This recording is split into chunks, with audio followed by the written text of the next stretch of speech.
Cybercrime is growing at an alarming rate. Here in Alabama, Attorney General Steve Marshall says his office is working to combat the threat with a new cybercrime lab. Reporter Danielle Wallace has the story.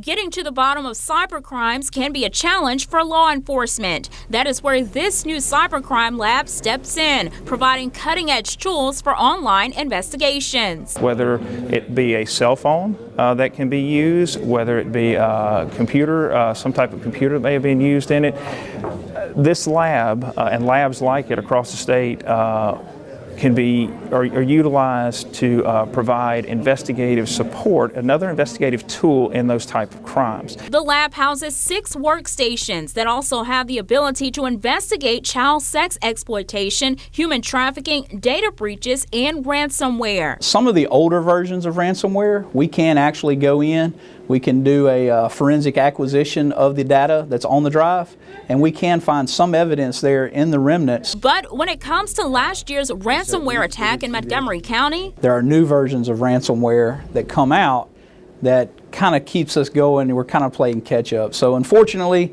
from what I understand, the incident last year, not so much it would have been able to investigate or track down the individual. As for attackers outside of the U.S., officials say pairing up with the Secret Service or the FBI could bring justice to those crimes. If it's a country that is willing to cooperate with our investigation, we can take what we have collected, turn it over to our federal partners, and then they can take up the prosecution at a federal level. What we don't want is to be able to be where Alabama's been over the last several years, is not having a facility for local law enforcement to be able to reach out and get help, and we want to be able to serve that void. Officials say the lab will be the center of stopping criminals right in their tracks. In Montgomery, Danielle Wallace, Alabama News Network.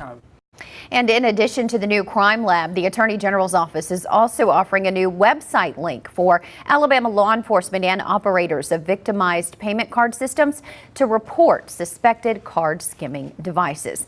And the Cybercrime Lab has already put a man behind bars on child porn charges. 28-year-old Michael Kaler of Millbrook has been charged with 3 counts of possession of child pornography. Attorney General Steve Marshall says his arrest comes from that cybercrime unit.